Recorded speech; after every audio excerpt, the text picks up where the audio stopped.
Ons tema vir die week is Josef van tronk tot troon.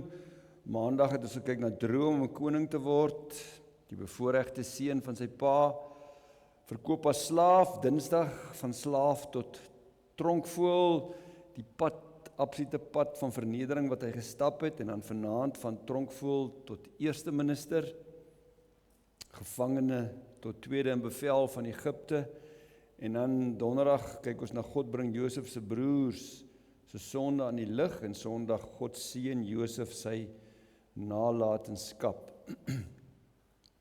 Ons teksgedeelte vanaand is uit Genesis 41. 'n Mens kan onmoontlik alles lees. Ek vleg maar die skrifgedeelte so in saam met die boodskap en ons tema van tronkvoël tot eerste minister. Kom ons sluit die oor en bid ons net saam. Here Jesus, ons aanbid U as die lewende God, as die een wat vir ons sonde gesterf is, die ewige seun van God wat mens geword het, wat in 'n kruishout gehang het, die vloek vir ons sonde gedra het, wat opgestaan uit die dood. Ja Here, by U is lewe en heil, en daarom, soos wat ons gesing het, wil ons ook in hierdie aand net wegkyk van onsself af en ons oë op U kom rig.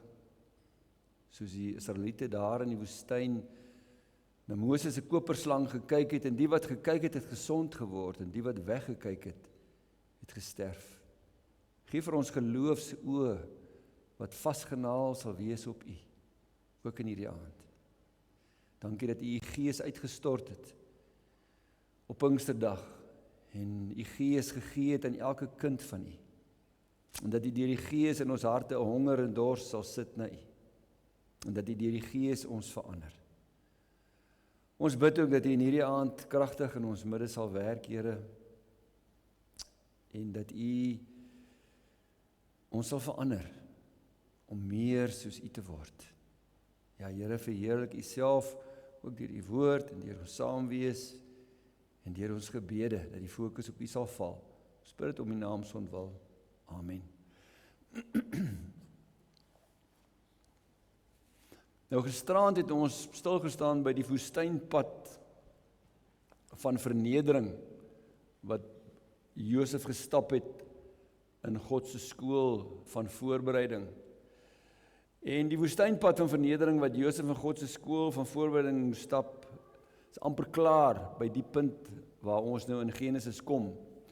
2 jaar nadat hy die skinker en die bakker se drome in die tronk uitgelê het, en die skinker heraangestel is in sy amp, en die bakker opgehang is, het die farao self 'n droom gehad.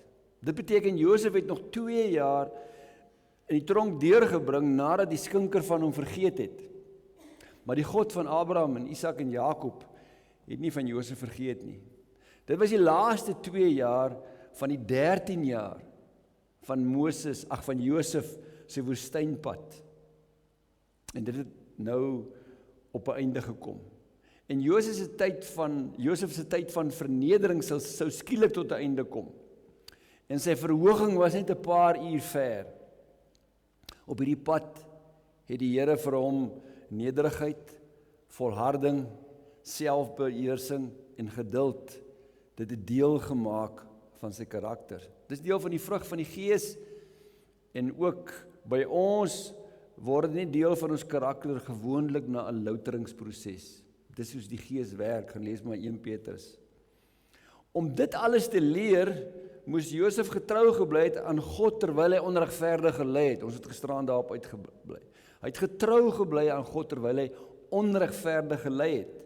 Toe hy deur sy broers in die put gegooi is, toe hy as slaaf verkoop is, toe hy in Potifar se huis as slaaf moes werk en die hele huishouding moes behartig, toe Potifar se vrou hom probeer verlei het, toe hy onregverdig van verkrachting beskuldig is, en toe hy in die tronk gegooi is en vir jare, terwyl hy gevangene was, as tronkbewaarder diens moes doen. Dit was die pad van vernedering wat hy gestap het. En na 13 jaar het Josef se tyd in God se skool van voorbereiding skielik tot 'n einde gekom. Nou het dit gebeur. Die skinker het na jare vir Josef onthou, want die farao het 2 drome gehad. Jy ken die verhaal van Josef.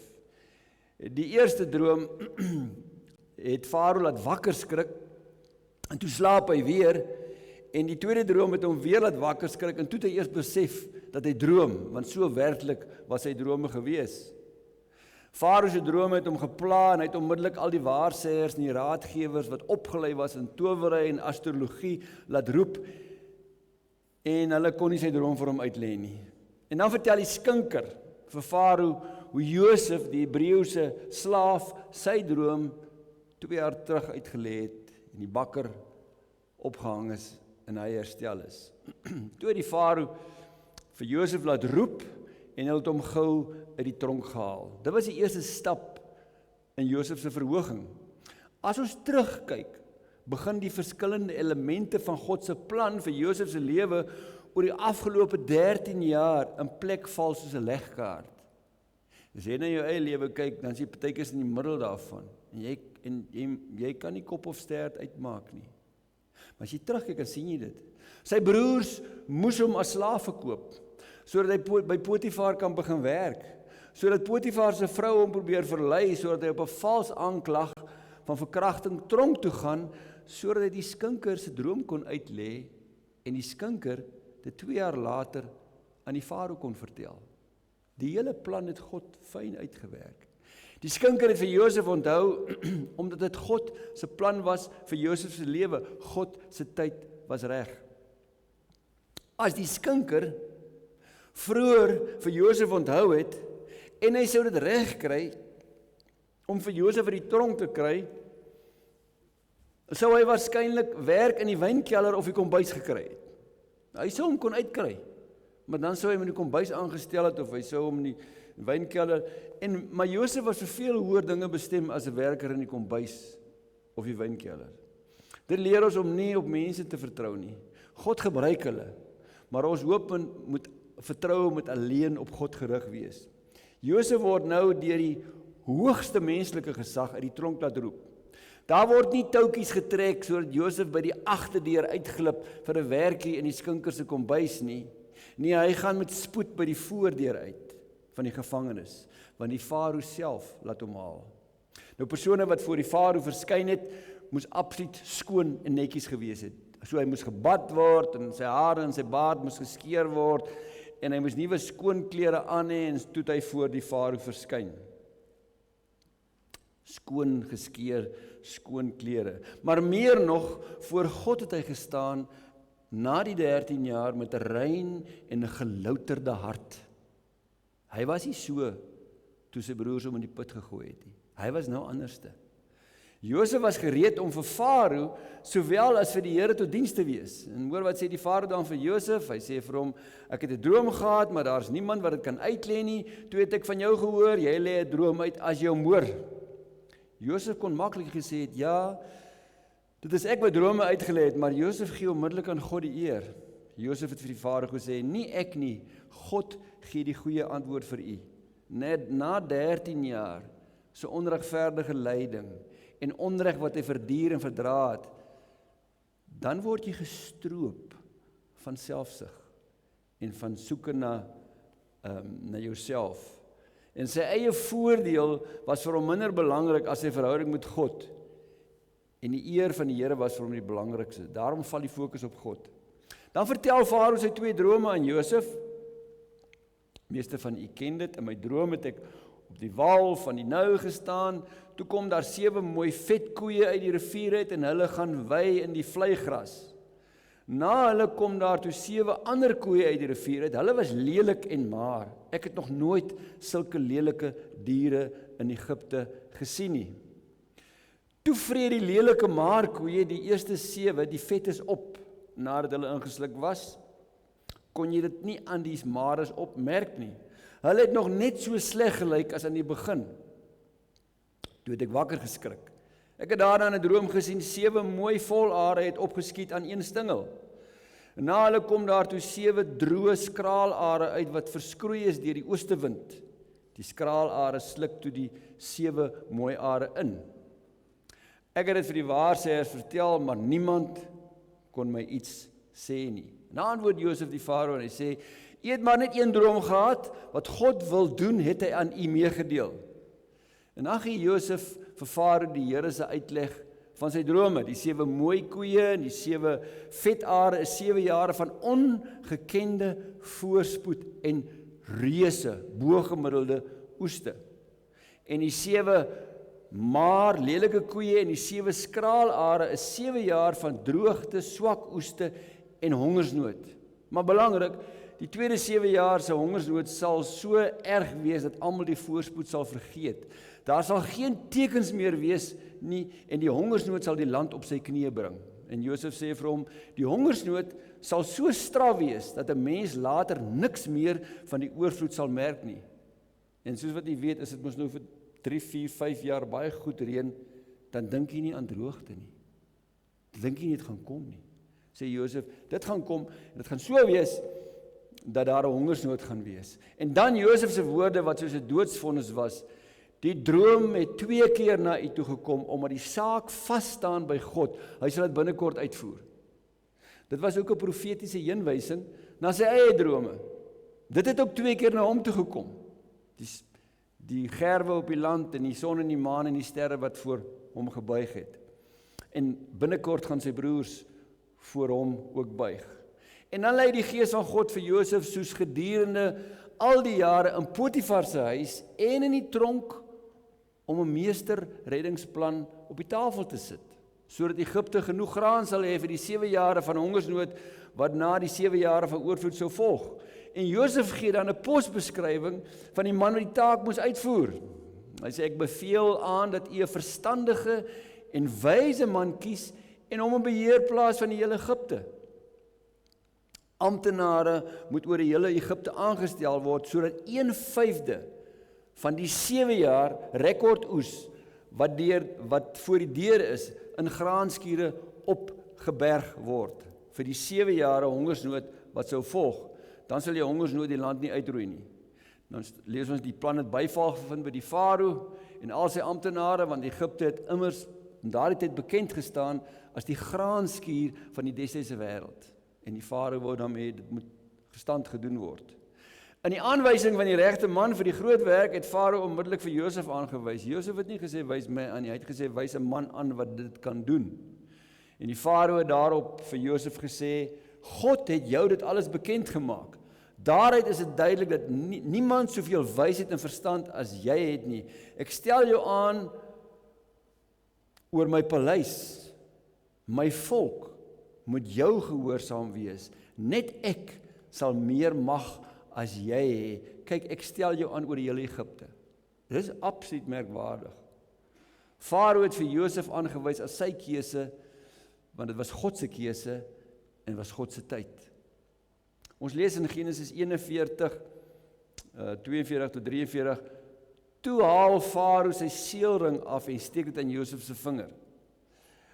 Die Farao het vir Josef linneklere laat aantrek en 'n goue ketting om sy nek gehang. En hom laat ry op die tweede beste wa van die Farao, daar is voor Josef uitgeroep, betoon hom eer, so is Josef oor die hele Egipte aangestel. Josef is aangestel oor die Farao se paleis, oor die hele Egipte en die hele volk moes aan hom gehoorsaam wees. Net die Farao het meer mag gehad as Josef. Eintlik was hy die magtigste man in die wêreld, in een oomblik. Sy voorbereidingstyd was verby, aangestel as tweede in bevel.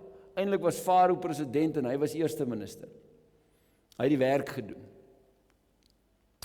Omdat Josef in God se skool deur onregverdige leiding, nederigheid geleer het, was hy in staat om hierdie skielike verhoging in status van slaafgevangene na eerste minister te hanteer, sonder dat hoogmoed ingekom het.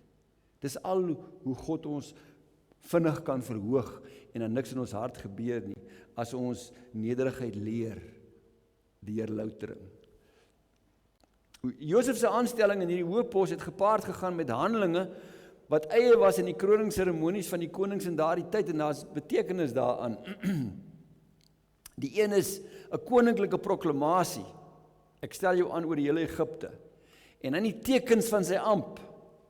Hy het 'n seelring gekry, die Farao se seelring wat hy die gesag gedra het. koninklike klere van fyn linne, 'n goue ketting om sy nek wat gewys het hy is die eerste minister, en die tweede beste strydwa van Farao, wat bevestig het, naas die Farao is hy die magtigste man, nie eintlik in Egipte nie, maar in die wêreld, want Egipte was die supermoondheid gewees. En dan die openbare aanvaarding in Farao se strydwa. Farao het hom laat ry en die mense moes neerval voor hom en aan hom eer betoon. En dan het hy 'n koninklike naam gekry. Egiptiese naam, Safenat-Paneah. Verklaring is nie so duidelik nie. Die kommentatore dink dit beteken iets soos God het gepraat en hy lewe, of hy wat alles weet. Ons is nie heeltemal seker nie. En dan in die feite ding het hy 'n adelike huwelik gekry. Josef trou met Asenath, dogter van Potifera, 'n priester uit die adelstand. En hy het 'n gelukkige huwelik gehad. God het hom beloon omdat hy vasgestaan het toe Potifar se vrou hom versoek het. En hy is geseën met 'n baie gelukkige huwelik en met 2 seuns. So Josef is bevorder van slaafgevangene tot tweede in bevel van Egipte. Hy het al die trappe en range van bevordering wat nodig is om bo uit te kom, oorgeslaan. Gewoonlik, in Spreuke staan daar, jy kan nie 'n slaaf 'n koning maak nie, dis chaos. Gewoonlik werk dit glad nie. Dis net wanneer God jou voorberei het vir dit. Ons moet nie miskyk hoe God vir Josef voorberei het vir hierdie posisie wat hy nou beklee nie. Josef se wandel met God in die moeilikste omstandighede het hom voorberei om God se wil aan die magtigste man in die wêreld met gesag bekend te maak. En nou iets wat baie belangrik is, mense mis dit maklik, sy ervaring van administrasie in Potifar se huis en in die tronk het hom voorberei vir die werk wat hy moes doen.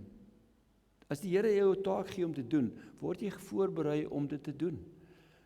Josef se getrouheid in die administrasie, toe hy Potifar se huis bestuur het, in die huishouding van sy huishouding en ook in die gevangenis, sonder enige moontlikhede van bevordering, want hy was 'n slaaf, maar hy was getrou. Dit het hom voorberei. En Josef het dit vir die Here gedoen. Wat hom betref, kon hy vir die res van sy lewe daar gesit het. Hy was nog steeds getrou.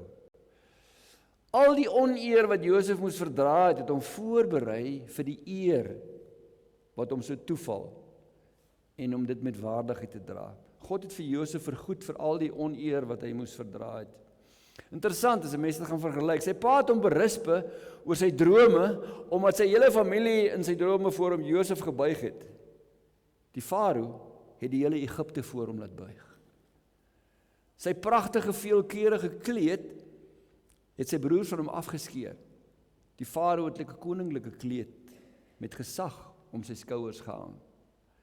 Potifar se vrou het hom vals beskuldig as 'n verkragter. Gee God vir hom 'n adelike huwelik met 'n goeie vrou. Sy broers het hom verwerp en as slaaf verkoop en nie kort daarna nie sou hulle in vrees en bewing voor hom neerval. So Josef se lewe is 'n profetiese vervulling van 1 Petrus. Onderwerp julle daarom in nederigheid aan die kragtige hand van God, sodat hy julle kan verhoog op die tyd wat hy daarvoor bestem het. Dis presies wat met Josef gebeur het. En God het Josef verhoog op sy tyd, en wanneer God dit doen hy dit op so 'n wyse dat almal dit kan sien. So ons moenie posisies van status en eer najag en soek om verhoog te word nie. Ons moet onsself voor die Here verneder. God se goue reël is eers af en dan op. En as God ons wil oplig, dan doen hy dit. En dan doen hy dit vinnig en hy doen dit op sy manier. Almal van ons wil graag hoof van Egipte wees. Mense kan dit nou verskillend verstaan. Dit kan baie dinge beteken. Maar wanneer die Here goed gedink het om my 'n slaaf te maak, of selfs 'n gevangene, moet ek eers daar getrou wees. Josef was getrou daar. Hy was getrou. Hy het nie gemurmureer nie, hy was getrou in dit. Miskien voel jou omstandighede, of jou huwelik, of jou gesin, of jou werk, of wat ook al soos 'n tronk, en jy soos 'n slaaf of gevangene. As jy daar getrou is, waar niemand kan sien nie, want dis waar jou getrouheid getoets word. Dit is maklik om getrou te wees daarbo, as jy al die verantwoordelikheid het, en jy is die magtigste man in die wêreld. As jy getrou daar waar niemand sien nie. As jy getrou is daar waar niemand sien nie, is jy gereed vir bevordering en verhoging deur God, wat jou hele situasie kan omkeer. God het dit vir Josef gedoen, en hy doen dit nog steeds. As ons die lewe en die dienstermyn van Josef as eerste minister en regeerder van Egipte in een sin moet ons beskryf nadat hy uit die tronk uitgekom het, dan is dit die Here het vir Josef geseën sodat hy tot seën kan wees. Hy was tot seën toe hy by Potifar se huis was, hy was tot seën toe hy in die tronk was en toe hy aangestel is as hoof van Egipte, tweede in bevel, toe was hy op 'n manier tot seën gewees wat ons verstand te bowe gaan. God wou vir Josef seën om vir die volke van die aarde tot seën te wees. En dis ook 'n profetiese heenwysing na wat Jesus gedoen het. En hy het dit reeds in 'n droom aan hom bekend gemaak toe hy 17 jaar oud was. In sy droom het sy broers voor hom gebuig. Die volle betekenis daarvan is dat hy nie net sy broers en sy pa nie, maar ook duisende ander mense se regeerder en redder sou wees. Josef was tipe, hy was 'n redder van die wêreld. Die woestynpad van onregverdige leiding wat Josef in God se skool van voorbereiding gestap het hom geleer om te volhard en geduld, soos ek gesê het, nederigheid, selfbeheersing deel te maak van sy karakter. En dit het hom voorberei om die seën wat hy ontvang het met waardigheid te ontvang en dit verander te gee. Ons sou kon sê die Here het Josef verneder sodat hy hom kon verhoog. Die Here het Josef geseën sodat Josef tot seën kan wees. Josef se verhoging van 'n vernederde Hebreëse slaaf na die eerste minister met absolute gesag was die uitsluitlike gevolg van God se seën in sy lewe. Nou kom ons kyk nou na hoe Josef as eerste minister van Egipte te werk gegaan het om die seën van die Here wat op sy lewe gerus het na die ander te laat oorvloei. Nou hierdie deel, as ons die verhaal van Josef lees, dan kyk ons dit baie keer mis, want ons fokus baie keer op Josef se verhouding met sy broers. Daarby gaan ons uitkom. Nou die eerste ding wat 'n mens van Josef opval, is die ongelooflike getrouheid, toewyding, deeglikheid, pligsgetrouheid en energie waarmee hy sy werk as eerste minister aangepak en uitgevoer het. Dit staan amper soos Daniël. Hy en Daniël staan uit wat dit betref. En een van die redes hoekom hy dit kon doen is omdat hy nog sy hele lewe lank getrou, toegewy en pligsgetrou was aan alles wat hy gedoen het. Of Josef nou as 'n gewone slaaf in Potifar se huis gewerk het om sy huishouding te bestuur of as 'n gevangene aangestel is, hy was pligsgetrou gewees, toegewy in wat hy gedoen het. En nou word hy aangestel as eerste minister van Egipte. Hy gaan nie verander nie. Hy is nog steeds toegewy, pligsgetrou. En wat sy hand gevind het om te doen, het hy gedoen vir die Here met absolute toewyding. En dit geld vir ons. Maak nie saak wat se werk jy doen nie, waarmee jy besig is nie. Dit gaan oor hoe jy dit doen. Met toewyding, met pligsgetrouheid. Dis waarna die Here kyk. Ja, ek skep my werk af en nou is ek geestelik. Noem myself geestelik nie. As ek dit wat ek my werk elke dag wat ek doen nie met toewyding en pligsgetrouheid doen nie, dan is ek nie geestelik nie. Dan is ek ongeestelik. Jesus se woorde in Lukas 16 is so absoluut van toepassing op die lewe en die werk van Josef. Jesus het gesê, wie in die kleinste dinge betroubaar is ook in die groot dinge betroubaar. En wie in die kleinste dinge oneerlik is ook in die groot dinge oneerlik. Hierin is 'n ongelooflike groot les vir elkeen van ons opgesluit. Wees betroubaar in die klein dingetjies. Dis hoe jy dit leer. Dat dit deel van jou karakter is.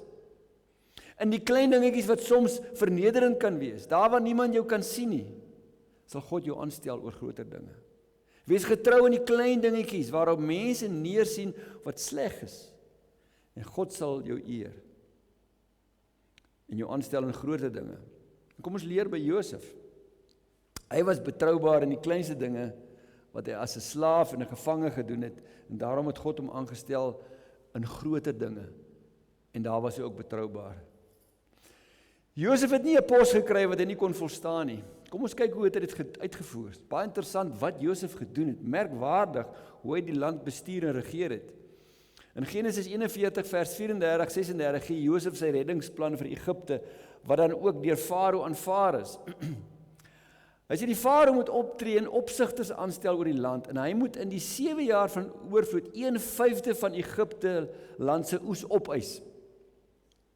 'n 5de heffing. Hulle moet al die voedsel van hierdie goeie jare wat kom bymekaar maak, hulle moet op gesag van die farao voedsel in die dorpe opgaar en bewaar. Die voedsel sal as voorraad vir die land dien, vir die 7 jaar hongersnood wat in Egipteland sal heers, sodat die land nie deur hongersnood ten gronde gaan nie. Nou niemand sal gedink het in die eerste jaar van so ongelooflike groot oeste, dat jy nou al moet begin bymekaar maak vir die droogte wat gaan kom nie. Nou in vers 34 word daar van 'n 5de heffing gepraat, as jy nou letterlik, ek dink die 53 vertaling praat van 'n 5de heffing. Gewoonlik was die heffing wat deur die farao gehef is 1/10. Die 1/5de heffing was dus 'n spesiale heffing in die jare van oorvloed in die lig van die hongersnood wat sou kom. Die geweldige groot oeste wat gemaak is, sou dit vir die mense maklik gemaak het om die heffing te gee. 'n Ander moontlikheid is dat hulle sê Josef het dalk 'n tiende gekry en 'n ander 10de bygekoop in die eerste 7 jaar oorvloed, want die koringprys sou baie swak gewees het, want daar was oorskot van die vorige jare, daar was net te veel koring, so hy kon dit maklik bymekaar maak. In Genesis 41 vers 46 vertel dat Josef self, hy het self deur die hele land gegaan en die insameling van hierdie 1/5de heffing persoonlik gehanteer. So die omvang en die organisasie van hierdie werk sou geweldig groot gewees het. Hy het nie net daar op sy stoel gesit as eerste minister en mense gestuur om die goed te doen nie.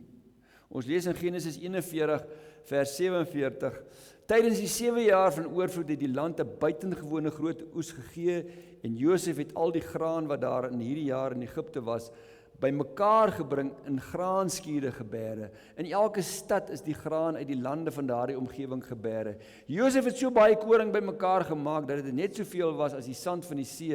Hy het later opgehou om aan te teken hoeveel daar was, want dit was te veel om te tel.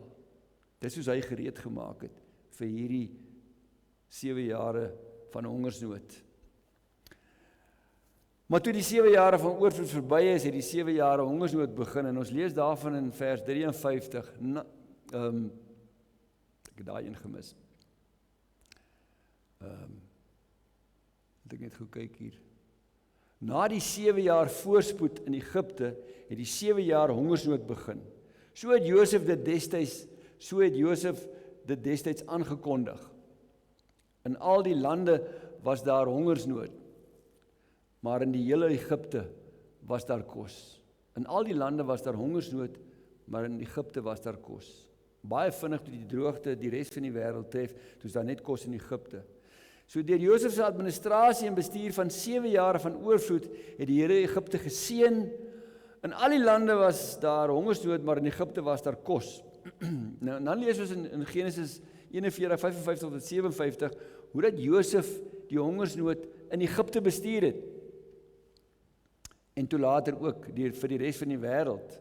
Ons lees, want toe die hongersnood Egipte tref en die mense vir die farao kos vra, het hy vir al die Egiptenaars gesê, gaan na Josef toe en doen wat hy sê. Oor die hele wêreld was hongersnood en toe dit straf word in Egipte, het Josef die graanskure oopgesluit en wat daarin was aan die Egiptenaars begin verkoop. Toe verkoop hy die graan aan hulle. En toe die hongersnood straf word in die ander lande, het die mense van die hele wêreld Egipte toe gekom om koring te koop by Josef. En Josef was 'n pyk eerste minister vir die farao ten tye van die hongersnood. Onder sy regering het die rykdom van die farao so uitgebrei dat hy later die hele Egipte besit het. In Genesis 47, 13 tot 26 lees ons dat die hongersnood so straf was dat die inwoners van Egipte al hulle geld uitgegee het om kos te koop. Toe het hulle meer geld nie, maar die hongersnood was nog nie verby nie. Toe Josef hulle beeste, hulle kleinvee, hulle perde en hulle donkies geruil vir voedsel. En toe is die kos weer op. Toe die Josef die inwoners se grond geruil vir die koring. En die Bybel sê dat Josef al die grond van Egipte, behalwe die van die priesters, vir die farao opgekoop het. So die hongersnood verby was, toe behoort Egipte aan die farao. Net die priesters het nog hulle grond gehad. En toe die hongersnood oor was, het Josef vir die volk saad gegee, en vir hulle gesê, nou kan julle saai, en van die opbrengs moet julle 1/5 vir die farao gee, en die res gebruik julle vir saad en vir kos. Toe sê die mense vir Josef, u het ons lewe gered, meneer is ons goedgesind, ons sal die farao se slawe wees. aangrypend oor die land regeer het. Soos Potifar teruggesit het en gekyk het hoe sy goed net meer word, het die Farao eintlik net teruggesit en gekyk hoe dat Josef die mense gehelp het, die wêreld gehelp het en die Farao se besittings meer gemaak het. Omdat die Here se seën op Josef gerus het, het die Farao oneindig baie seëninge ontvang, omdat hy vir Josef as eerste minister aangestel het. So die Here ook vir hom geseën. Die Farao kon daarop roem dat hy ten tye van die hongersnood nie net sy eie mense kos kon gee nie, maar ook die res van die wêreld. Die Farao kon ook toekyk hoe dat Josef sy ryk uitbou, totdat die hele land aan hom behoort en daar geen privaat grond meer was nie. Daarna, na die 7 jaar hongersnood, het die volk vir Farao geboer. Die Here se belofte aan Abraham, ek sal seën wie vir jou seën, het ook vir die Farao waar geword. En net soos wat die Here vir Potifar geseën het, toe hy sy huishouding onder beheer was van Josef, het die Here die Farao geseën, toe hy vir Josef as eerste minister aangestel het. Geliefdes, in hierdie gedeelte lê daar ook 'n dieper geestelike boodskap vir die kerk van die Here Jesus. Omdat die Here se seën op Josef se lewe gerus het, was daar kos in Egipte vir hongermense wat nie kos gehad het nie. En vir die hele wêreld, want almal het gestroom na Egipte. En sy voorsiening was so groot geweest dat hy vir Egipte kon sorg en vir die res van die wêreld. Dit is so simbolies van hoe ons lewens behoort te wees. Mense wat geestelik honger is, moet na die kerk toe stroom. Hulle moet na die kerk kom om geestelike kos te kry. As die Here jou seën in jou verhouding met hom, behoort mense wat honger na die Here aangetrek te word deur die Here wat in jou lewe is. Nou daar is ook die ander deel wat waar is, die Here werk die begeerte in mense se harte. Maar as die Here in jou hart en jou lewe is, dan kan jy hom nie wegsteek nie. Mense gaan dit raak sien. Ons kan hom nie wegsteek nie. As hy my seën, dan sal my lewe tot seën wees. As die Here jou seën, sal jou lewe tot seën wees. Op alle vlakke. Op alle vlakke. In Genesis 41:57 het ons gelees dat die hongersnood ook mense van ander wêrelddele na Egipte laat stroom het vir kos. En toe die hongersnood straf word in die ander lande, het die mense van die hele wêreld Egipte toe gekom om koring te koop by Josef. So Josef was 'n tipe van 'n redder van die hele wêreld. God het Josef so geseën dat hy vir honger mense van oor die hele wêreld kos kon verskaf. Nou dink net 'n bietjie daaraan.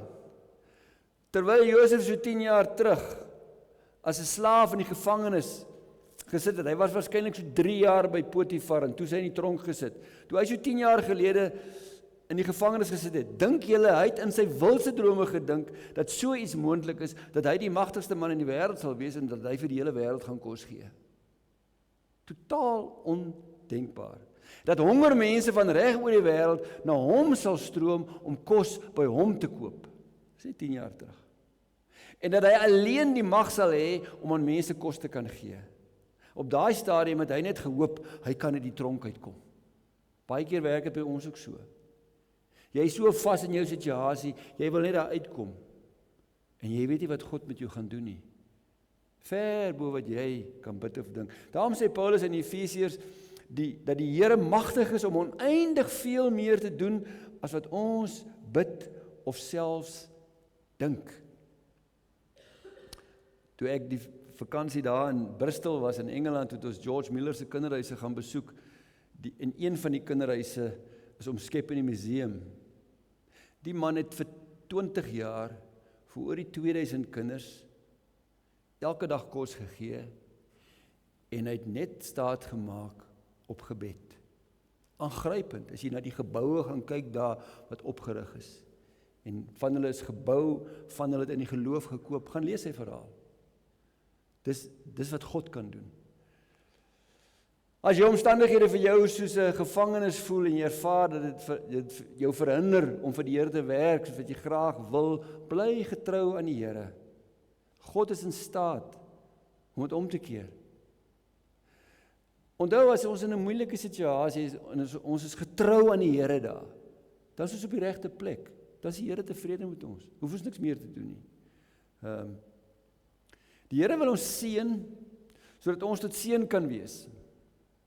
Die Here wil die NG Kerk Pionierspark seën Nie sodat ons kan oorleef nie, maar sodat mense wat honger is na die Here Jesus aangetrek sal word na die Here toe. Daar is Josef se lewe en wat hy gedoen het as 'n redder, 'n beeld. Jesus is die brood van die lewe, dat mense sal kom. Die kerk is veronderstel om 'n voorraadskuur van geestelike voedsel vir 'n honger wêreld te wees. Ons is nie daar om net te oorleef nie. Ons is daar om die evangelie, die brood van die lewe uit te bring, vir mense te gee. Dis die rede hoekom God ons seën. Josef het nie net die mense van Egipte gehelp nie, maar mense van reg oor die wêreld. Jesus is daar vir almal. Ek is die brood wat lewe gee. En dan moet ons dit ook vir almal gee. Die Psalm 67 vers 2 is 'n pragtige sending Psalm. Mag God ons genadig wees en ons seën sodat sy dade oor die wêreld heen bekend mag word, sy reddende krag onder alle nasies. Hoor wat die bid hy. Hy sê, mag God ons genadig wees en ons seën. Hoekom? Sodat sy dade oor die wêreld heen bekend mag word, sy reddende krag onder alle nasies. En al wat hy van ons vra is, wees getrou daar waar jy is, dit wat die Here van jou vra. Kom ons vra ons eerlik af, vloei die seën van die Here uit die NG Kerk Pionierspark? Nou dit kan ons nie meet nie, want die Here werk deur sy kinders, daar waar ons dit nie kan sien nie. Daar waar u beweeg, raak u lewe iemand aan. So dit is baie moeilik om hierdie vraag net so maklik te antwoord. Maar miskien kan ons dit maar net deurtrek in ons persoonlike lewe. En baie keer weet jy ook self nie eers wanneer God jou gebruik nie. Baie keer na 'n lang tyd dan kom mense agter hoe God hulle gebruik het. Maar dit is goed om die vraag te vra. Vloei die seën van die Here uit my lewe? As die seën van die lewe van die Here nie uit my lewe vloei nie, dan is daar redes daarvoor. Sukkel ons om verander tot seën te wees? En ons gaan net sukkel wanneer ons die duiwel toelaat om deur ongehoorsaamheid, selfsug, sonde, selfgesentreerdheid, selfgerigtheid, as ons hom toelaat deur dit, dan beroof hy ons van die seëninge wat God deur ons lewe vir ander mense wil gee. Josef was vir 13 jaar 'n slaaf en 'n gevangene, en daarna het God hom gebruik om duisende mense se lewens te red van 'n hongerdood. Ek sluit. Wat ook al jou omstandighede mag wees, dalk voel jy ook soos 'n slaaf en 'n gevangene.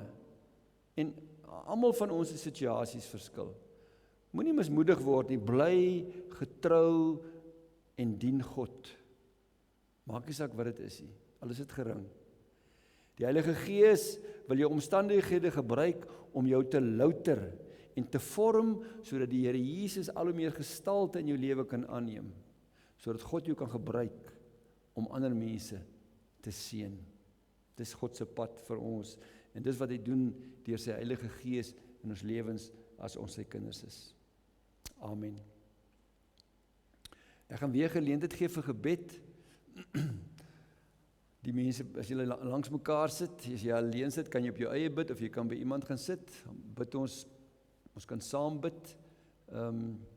Kom ons bid vir ons, die kerk in Namibië, vir ons gemeente, dat die Here in ons midde sal werk, en dat hy sal gee, dat ons 'n seën sal wees. En dat dit nie oor onsself sal gaan nie, dat die seën sal oorvloei na mense toe, dat die Here deur sy Gees kragtig in ons lewe sal werk. Baie keer doen ons goed wat werk, maar dan gryp ons na iets wat baie kleiner is dit wat God wil en kan doen. Kom ons bid vir dit wat die Here wil doen. En as ek dit sê, dan dink ek byvoorbeeld aan Esegiel se doodsbeendere, wat die Here deur sy Gees lewend gemaak het. Daar is sekere goed wat net God kan doen. Net hy kan dit doen. Net hy kan deur sy Gees mense lewend maak. En daarvoor kan ons bid. Ek gee geleentheid vir gebed, en dan sal ek afsluit. Hemelse Vader, dankie dat ons kan weet, U is die verhoorder van gebed. Ja, Here, U luister die kinders se gebede. Ons kom na U toe, Here, omdat U die Almagtige is, dat U ons Vader is, en U vir ons leer om afhanklikheid die genade troon te nader, Here. In hierdie aand wil ek kom bid vir die van ons wat vanaand hier is. Ons bid ook weier vir die gemeente, ons bid vir die kerk in Namibië, ook breër, weier as die NG Kerk, dat U deur U Gees kragtig sal werk in ons harte en ons midde. Ja Here, ek wil vir U vra dat U deur U Gees vir ons die genade sal gee om getrou te bly aan U, om met U alleen rekening te hou, om aan U getrou te bly. Here, om dit wat ons doen elke dag, te doen van harte, soos vir U, met toewyding, onberispelik, sodat U daarvoor geëer sal word. Die kleinste dingetjies wat ons doen, Here, dat ons dit sal doen asof vir U. Alles is moeilik. Alles is in moeilike omstandighede. Alles daar dinge wat vir ons baie sleg is. Miskien is dit by die werk, of miskien is daar iets in die gesin, of wat ook al, wat dit vir ons op 'n manier ondraaglik maak. Help ons om ons te verbly, ook in daardie omstandighede, want dit is wat U ook van ons vra in Paulus se brief aan die Tessalonisense: wees altyd bly, bid gedurig, en wees in alle omstandighede dankbaar, want dis wat U van ons verwag in Christus Jesus. Help vir ons, Here, dat ons getrou sal bly, met 'n verwagting dat U groot dinge sal doen, soos wat U ook in Josef se lewe gedoen het, Here. Dat U sal werk ver bo wat ons kan bid of kan dink. Ons aanbid U as die lewende Here, en ons wy ons lewens aan U toe, en ons bid dit om U naam se ontwil. Amen. Ons slotlied is vonklied, dink is 63, die Here Jesus kom alles van my vra. Ons sing vers 1, 2 en 3. As ons slotlied, en daarna sal ek die seën uitspreek. Ek wil net noem, daar is vanaand curry en rys te koop hier op die stoep. Curry en rys. En Cornel het gesê, daar is genoeg. Jammer daar nie. Vers 1, 2 en 3.